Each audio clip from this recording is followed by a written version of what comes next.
Picture this. You're standing on the shore of the Sea of Galilee. It's early morning. The air smells like salt and wet rope. And a rabbi you've never seen before walks up to four fishermen who've been up all night with empty nets and says, "Follow me." No interview, no background check, no resume, just follow me. That's how it started. Not with scholars, not with priests from Jerusalem, not with men who'd spent decades studying Torah in marble halls. Jesus looked at ordinary working men, fishermen with calloused hands, a tax collector who'd been hated by his own neighbors, a political rebel who probably wanted Rome burned to the ground, and he said, "You're the ones, 12 of them." And that number wasn't random either. Israel had 12 tribes, 12 sons of Jacob, 12 pillars of a nation. Jesus wasn't just building a movement, he was rebuilding something ancient. And he was doing it with 12 flawed, frightened, very human men. Here's what most people get wrong about the disciples. We see stained glass windows and think they were born holy, like they came out of the womb quoting Psalms. They didn't. Peter would later deny he even knew Jesus 3 times in one night, while a rooster crowed in the dark. Thomas would refuse to believe Jesus rose from the dead unless he could physically touch the nail wounds. James and John once asked Jesus if they could call fire down from heaven to destroy an entire Samaritan village because the people there weren't friendly enough. These were not gentle saints. They were real people, loud people, doubting people. People who argued about who would sit closest to Jesus in heaven while he was literally telling them he was about to die, and one of them, one man Jesus trusted with the money bag, would eventually sell him out for 30 pieces of silver. That's roughly the price of a slave in first-century Judea, 30 coins for the Son of God. So who were these 12? Where did they come from? What made Jesus pick them and not someone else? Most of them were Galileans. That mattered. Galilee was the backwater of Judea. Rome didn't care much about it. The religious elite in Jerusalem looked down on Galileans the way city people look down on small-town folks. Too loud, too rough, not refined enough. And yet that's exactly where Jesus went, looking for his inner circle. Luke's gospel says something easy to skip over. Before Jesus chose the 12, he spent the entire night praying on a mountain, all night. Not a quick decision, not a gut feeling over breakfast. He prayed, and then he called them. Simon, Andrew, James, John, Philip, Bartholomew, Matthew, Thomas, James son of Alphaeus, Thaddeus, Simon the Zealot, and Judas Iscariot. Names most of us have heard 1,000 times, but behind each name is a whole life, a job, a family, fears, ambitions, secrets. A story that started long before they ever met Jesus on that dusty road.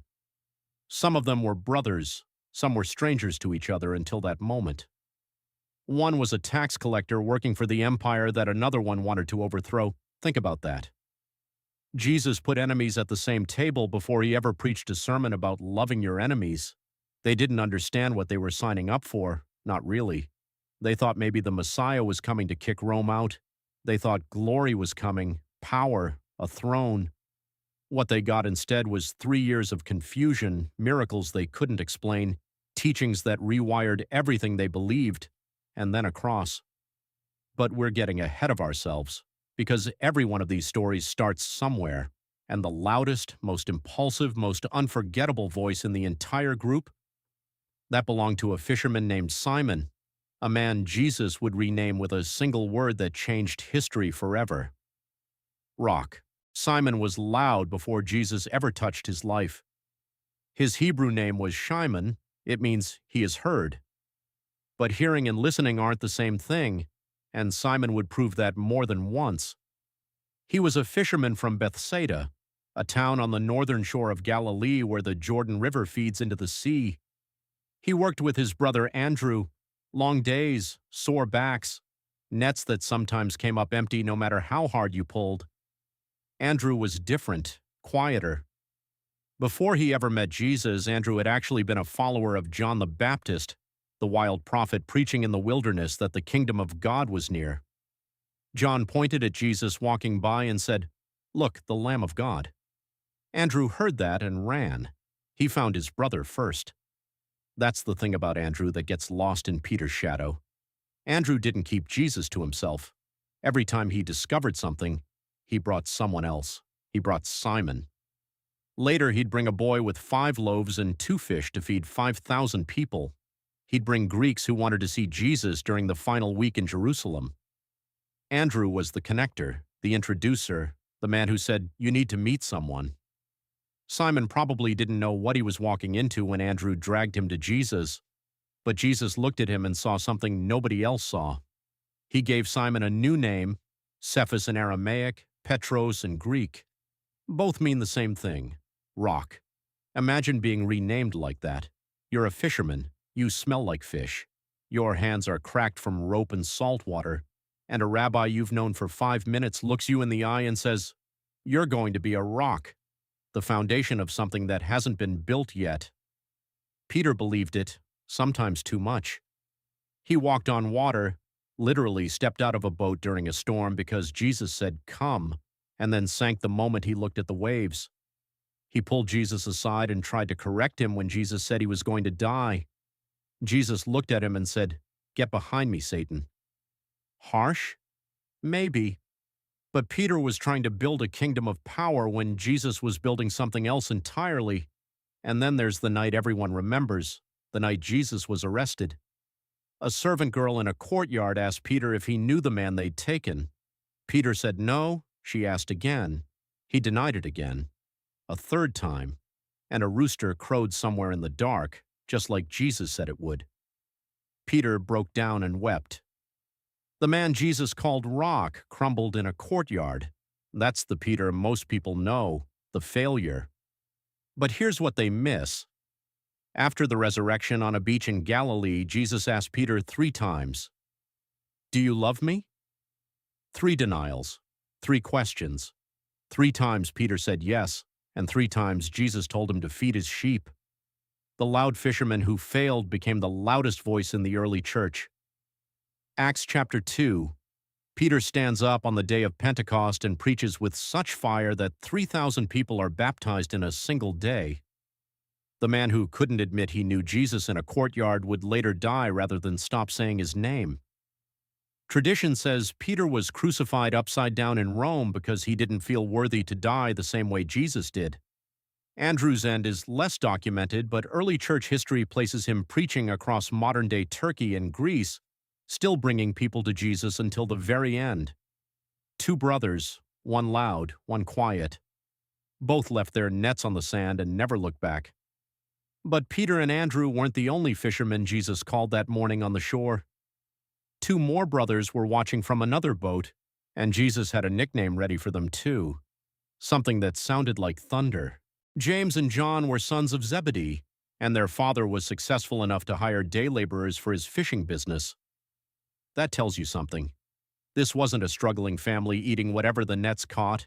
Zebedee had an operation, boats, workers. James and John were being groomed to take it over. Then Jesus showed up and asked them to walk away from all of it. They did, immediately. Mark's gospel says they left their father Zebedee in the boat with the hired men and followed Jesus. Just like that, no goodbye speech, no 2-week notice, gone. Jesus looked at these 2 brothers and gave them a nickname that tells you everything about their personalities. Bonerges, sons of thunder. You don't get called sons of thunder for being calm. These were intense men, passionate, quick to react. When a Samaritan village refused to welcome Jesus on his way to Jerusalem, James and John didn't shrug it off. They turned to Jesus and said, "Lord, do you want us to call fire down from heaven to destroy them?" Jesus said no, but the fact that they asked, that tells you who they were. James was the first apostle to die, not eventually, not in old age, surrounded by grandchildren. First, King Herod Agrippa I had James executed by the sword around 44 AD, roughly a decade after Jesus' crucifixion. Acts chapter 12 records it plainly. Herod saw that killing James pleased the Jewish leaders, so he moved to arrest Peter next. James didn't get a long ministry, he didn't write a gospel, he got a sword. And yet his name would echo across centuries, Santiago, St. James. Pilgrims still walk the Camino de Compostela in Spain, a journey tied to tradition about James preaching there. Whether he actually reached Spain is debated. What's not debated is that he was the first to fall. John lived a completely different story. Same boat, same father, same thunder nickname.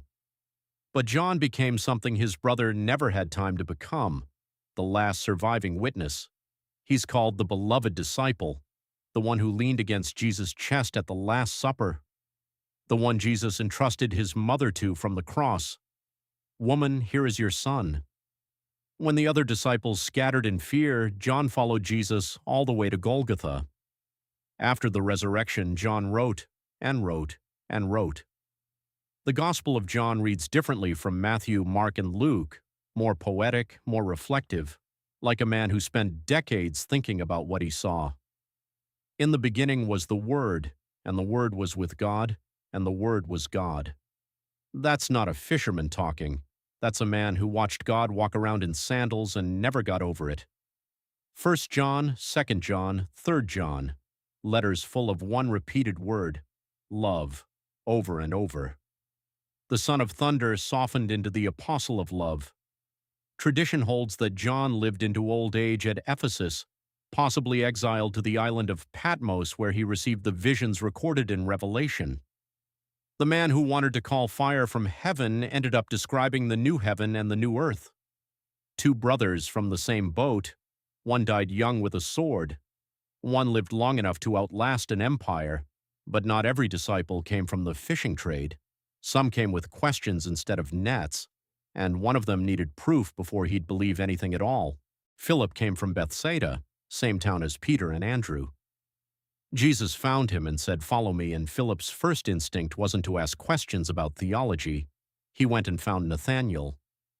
"We have found the one Moses wrote about," Philip said. Simple, direct, no elaborate pitch, just, "Come see."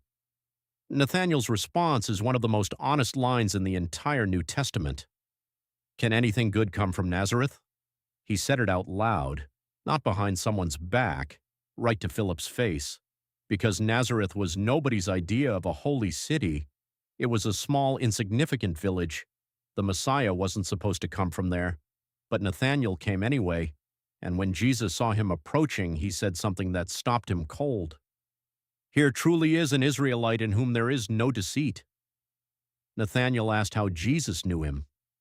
Jesus said, "I saw you while you were still under the fig tree before Philip called you."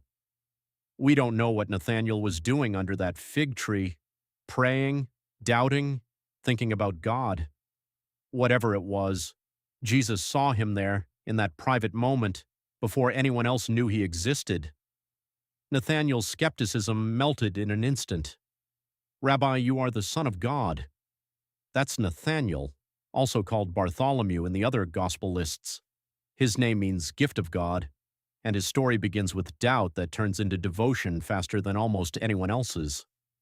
Philip was a different kind of person entirely, practical, detail-oriented. When Jesus looked at a crowd of 5,000 hungry people and asked Philip where they could buy bread, Philip didn't have a spiritual answer. He ran the numbers. 8 months' wages wouldn't buy enough bread for each one to have a bite. Philip saw the problem clearly. He just couldn't see the solution yet. Some of the Greeks who wanted to meet Jesus during Passover came to Philip first, not Peter, not John. Philip.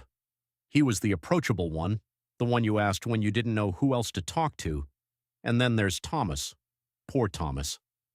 History gave him one label and never let go: Doubting Thomas. As if doubt was his entire personality. It wasn't. Before the crucifixion, when Jesus told the disciples he was going to prepare a place for them, Thomas was the one who spoke up. "Lord, we don't know where you are going, so how can we know the way?" That's not doubt. That's a man who wants clarity, who needs to understand before he moves. When Jesus decided to go to Bethany after Lazarus died, knowing full well the religious leaders wanted him dead, the other disciples tried to talk him out of it.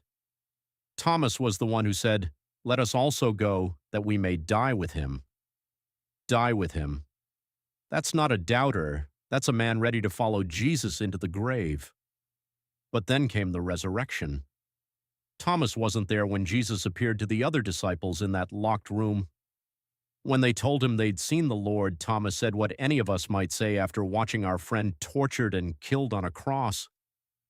"Unless I see the nail marks in his hands and put my finger where the nails were and put my hand into his side, I will not believe." He needed to touch it, to know it was real, not a ghost, not a hallucination brought on by grief. Real. A week later, Jesus appeared again. He walked straight to Thomas and said, "Put your finger here. See my hands. Reach out your hand and put it into my side. Stop doubting and believe." Thomas didn't hesitate. "My Lord and my God." The strongest confession of faith in the entire Gospel of John, from the man we call the doubter. Maybe Thomas wasn't weak. Maybe he was just honest. Maybe he needed what the rest of them got to see with their own eyes first.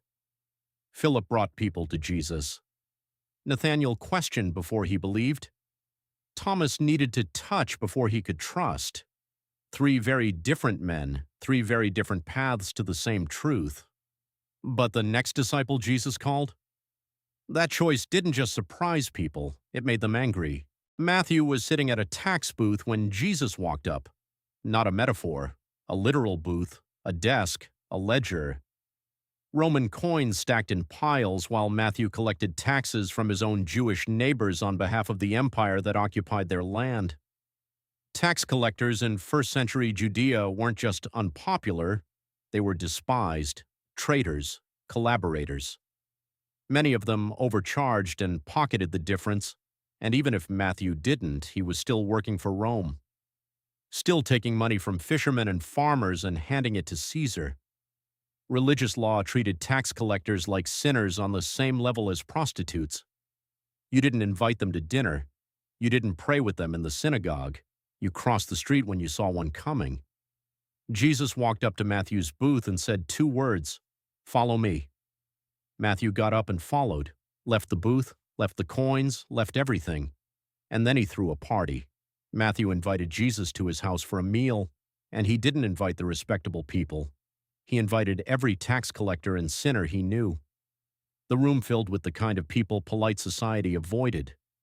Pharisees saw it and asked the disciples, "Why does your teacher eat with tax collectors and sinners?" Jesus overheard and answered, "It is not the healthy who need a doctor, but the sick. I have not come to call the righteous, but sinners." Matthew, whose Hebrew name Matityahu means gift of Yahweh, would go on to write the gospel that opens the entire New Testament. Also the gospel most obsessed with showing how Jesus fulfilled Old Testament prophecy. Maybe because Matthew understood what it felt like to be the person nobody expected God to choose. Now put Matthew at a table next to Simon the Zealot. Simon's title tells you everything. Kananeos in Greek, the Zealot.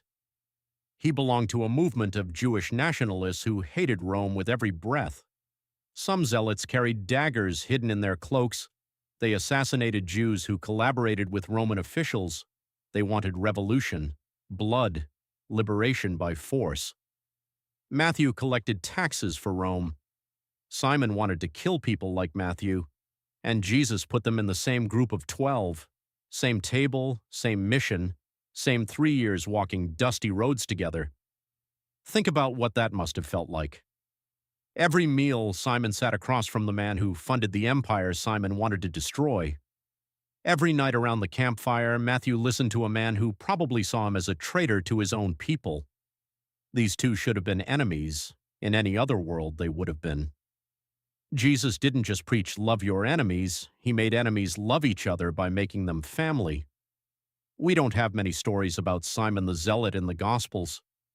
His name appears on every list of the 12, but he barely speaks. Maybe that's because the writers knew what his title meant, and the silence itself was the story.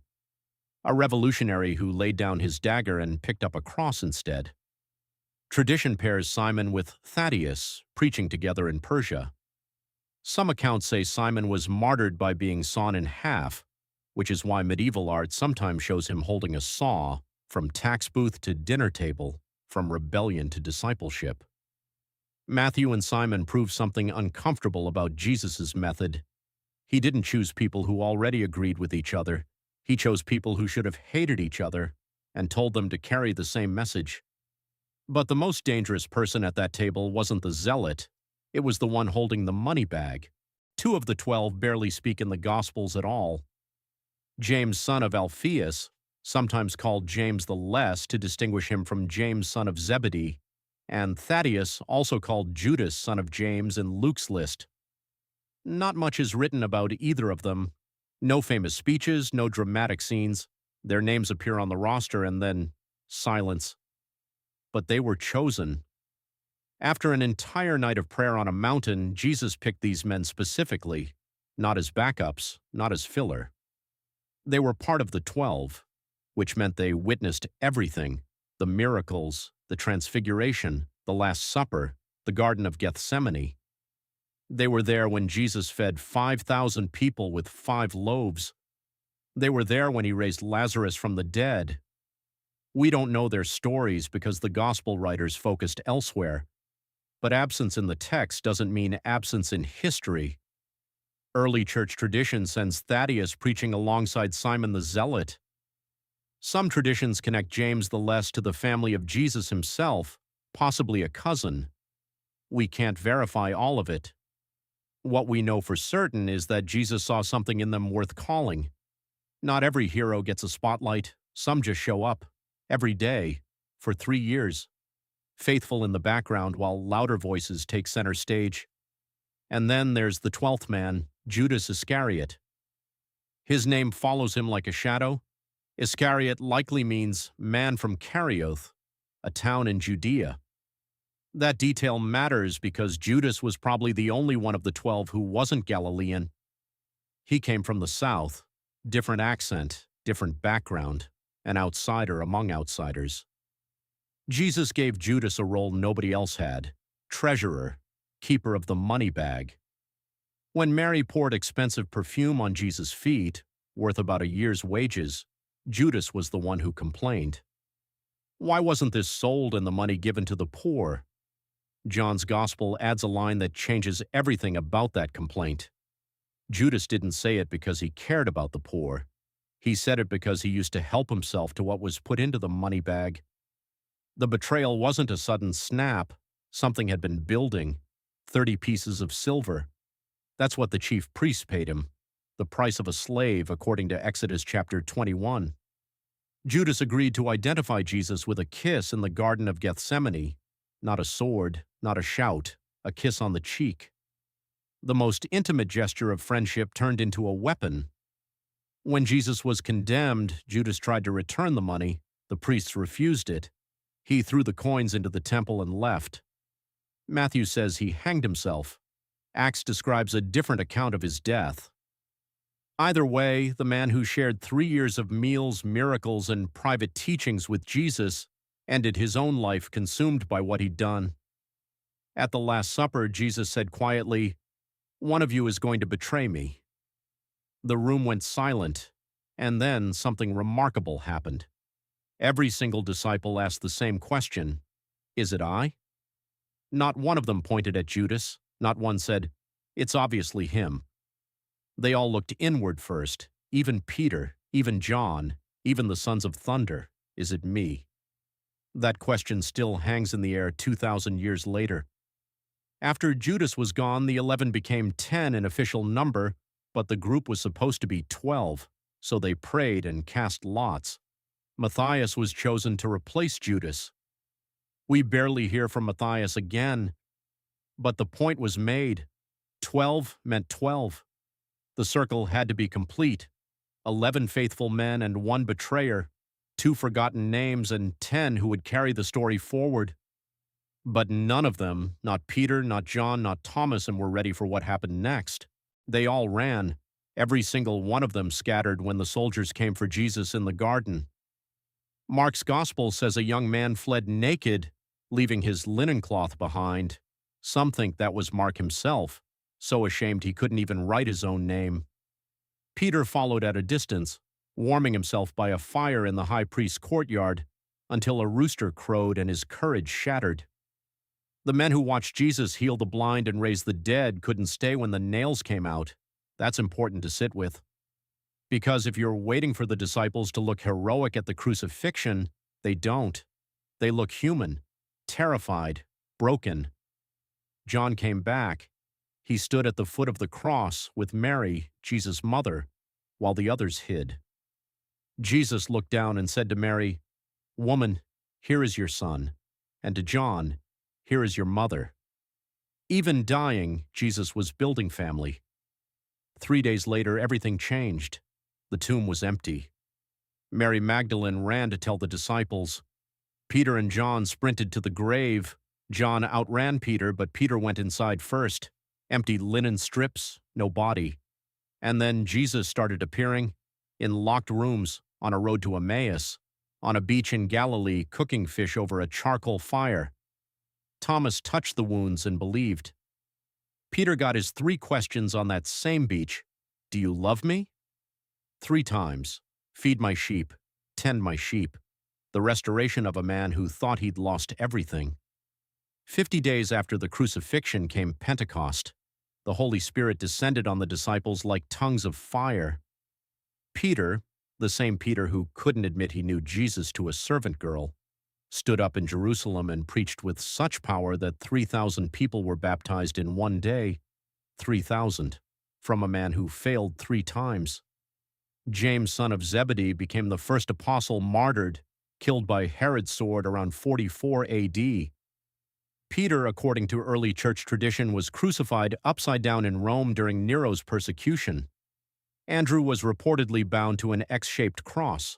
Philip preached in Asia Minor, Bartholomew in India and Armenia, Matthew in Ethiopia and Persia. Thomas carried the gospel all the way to India, where a community of Christians still calls themselves St. Thomas Christians to this day. Simon the Zealot, James the Less, Thaddeus.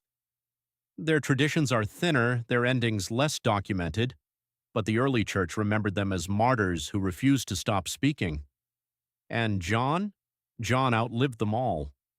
Exiled to Patmos, he received the visions of Revelation, the final book of the Bible. New heaven, new earth, no more tears. The son of thunder who wanted fire from heaven ended his life describing a world where fire wasn't needed anymore. Only one thing is certain from the New Testament itself. James died by the sword, and John survived into old age. Everything else comes from tradition, stories passed down, debated, cherished. Some details might be legend, but the core isn't. These 12 men, fishermen, tax collectors, zealots, skeptics, quiet faithful ones, and one betrayer, took a message from a crucified rabbi and spread it across the known world. No armies, no political power, no social media. Just 12 ordinary, flawed, frightened men who once dropped their nets on a beach and said yes. They weren't saints when Jesus found them. They were tired fishermen with empty nets. A tax collector sitting at a booth everyone hated. A revolutionary who wanted blood. A doubter who needed proof. A loudmouth who sank in the waves. 2 brothers who wanted to call fire from heaven on a village that snubbed them. Jesus didn't choose them because they were ready. He chose them because they weren't, and he knew what they could become. That's the story of the 12. Not stained glass, not perfection, just real people who met someone real and couldn't stop talking about him even when it cost them everything. Some of them are still talking, 2,000 years later. Through words they wrote, churches they planted, and a story that started with "Follow me on a dusty shore in Galilee," and it started with 12.